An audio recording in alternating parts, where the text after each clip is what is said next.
Olá, terceiros anos, tudo bem? Vocês já me conhecem, eu sou a professora Inara e hoje nós teremos aula de História. Nós faremos nossa aula de História de um jeito um pouco diferente do que estávamos fazendo até então. Hoje nós vamos começar revisando o conteúdo da aula passada e também corrigindo as questões do livro. Vamos começar então pelo conteúdo das vilas às cidades. Na primeira questão, estavam perguntando quem eram os colonos e quais eram os seus objetivos. Vocês lembram que foi comentado tanto no vídeo anterior quanto no livro, que os colonos eram os portugueses que vieram ao Brasil com o objetivo de ocupar a terra e enriquecer. Porém, os colonos não eram as pessoas que trabalhavam na terra, certo? Os colonos escravizavam a mão de obra indígena e africana. A próxima pergunta, número 2. Por que os jesuítas vieram para o Brasil? Para divulgar a fé católica e fundar escolas na colônia. No vídeo passado, eu também comentei com vocês que os jesuítas ensinavam os indígenas a falar a língua portuguesa, facilitando assim o diálogo entre indígenas e portugueses. Na questão 3, está perguntando por que é importante para a história da cidade de São Paulo a preservação de parte do pátio do colégio. E por que é importante preservarmos patrimônios históricos? Porque assim nós conseguimos manter viva a memória de uma cidade, da cidade que ele foi construído. Olha só, porque o colégio representa um marco histórico para o surgimento da vila que deu origem ao município de São Paulo. É a preservação da memória da cidade. Na página 53, nós temos uma questão perguntando sobre Salvador. Nessa questão, há um pequeno texto explicando sobre a Cidade Alta e a Cidade Baixa de Salvador, que existe desde o começo da cidade até os dias atuais. Letra A. Em sua opinião, por que alguns dos mais importantes prédios estão na parte alta da cidade e o mercado está na parte baixa? Essa pergunta foi respondida também no vídeo anterior e no pequeno texto que está acima da imagem nós também podemos compreender o porquê há essa divisão. Vamos lá. Os prédios ligados à igreja ficavam na parte mais alta, ou seja, ficavam também protegidos contra os eventuais ataques que poderiam acontecer. Já o mercado foi construído na parte de baixo para facilitar o acesso do comércio e das pessoas que chegavam no porto. Letra B.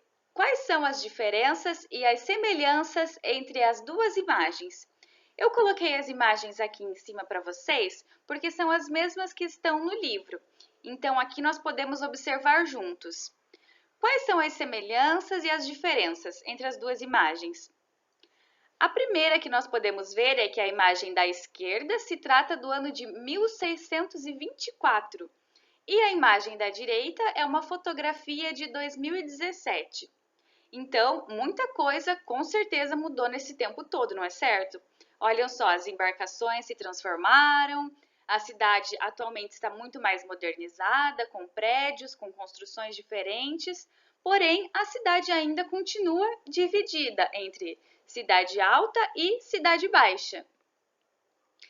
Vamos lá, pontuando as semelhanças. A divisão da cidade em duas partes, alta e baixa, e a localização das imagens, porque são imagens do mesmo local. E as diferenças, o tipo de embarcações e a presença de novas construções.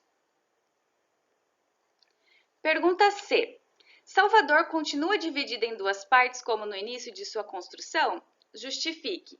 Isso também está explicado no texto e na aula anterior eu também trouxe para vocês essa conversa, que fala que sim, Salvador continua com essas duas divisões, a cidade alta e a cidade baixa, como na sua fundação. Dando sequência ao nosso conteúdo, vamos para o registro do número de habitantes, ou seja, o crescimento da população. Quem eram os responsáveis pelos registros de nascimento, casamento e óbito? Vocês já pararam para perguntar sobre isso? Quem contabilizava naquela época do Brasil colonial? Quem nascia, quem falecia, quem se casava? Eram as paróquias das vilas. Porém, nós precisamos pensar que nem todas as pessoas moravam muito próximas das paróquias das vilas, certo? Algumas pessoas moravam em locais um pouco mais distantes, de difícil acesso, então nem sempre essas pessoas registravam os filhos. Inclusive, é muito recente na história do Brasil que se começou a ter esse cuidado maior das famílias em registrar todas as pessoas assim que nasce, já sair do hospital com uma certidão de nascimento, com o documento certinho. Uns 100 anos atrás, talvez até menos, era muito mais difícil que as pessoas tivessem esse cuidado todo com a documentação. Por isso, durante o período colonial, nós temos apenas cálculos aproximados, cálculos estimativos do número de habitantes. Não existe um número correto para a população.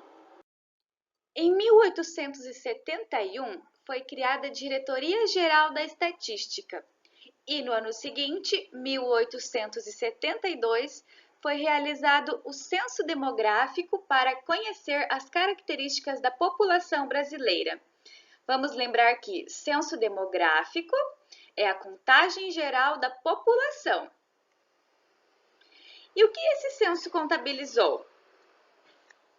Além de contabilizar o número de habitantes que existiam na época, ele contabilizou também a quantidade de pessoas analfabetas, ou seja, a quantidade de pessoas que não sabiam ler e nem escrever nesse período. No período colonial, poucas pessoas tinham acesso à educação. Era muito difícil que as famílias mandassem seus filhos à escola, suas filhas à escola. Somente as pessoas que tinham muito poder aquisitivo, ou seja, muito dinheiro, é que conseguiam ter acesso a esse tipo de coisa, a uma escola, aprender a ler, a escrever. Então, a maioria da população simplesmente era analfabeta. Cerca de 80% dos brasileiros eram analfabetos. Vocês já ouviram falar no Instituto Brasileiro de Geografia e Estatística? Eu acredito que sim. Talvez não com esse nome tão grande, mas sim sendo chamado por IBGE. E quando surgiu o IBGE? O IBGE surgiu em 1936. E por que o IBGE é importante? Vocês já se perguntaram?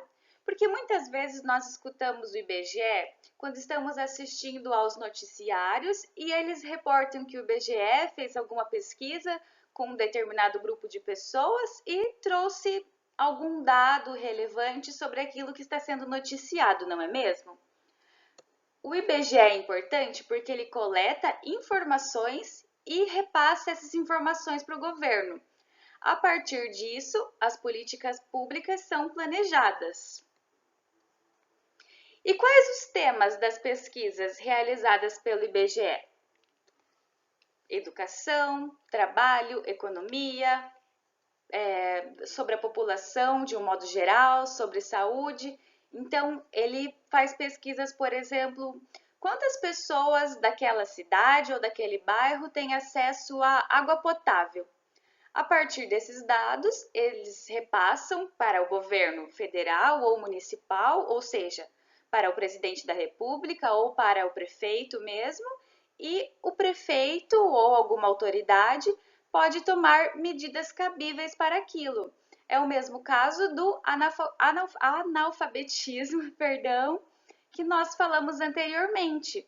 A partir desses censos é que o governo e as autoridades ficam sabendo do que a população está precisando, se é de mais saúde, mais educação, mais segurança, e é a partir disso que melhorias públicas vêm acontecendo. Eu espero que vocês tenham gostado dessa aula. Qualquer dúvida, estou à disposição e até breve. Tchau, tchau!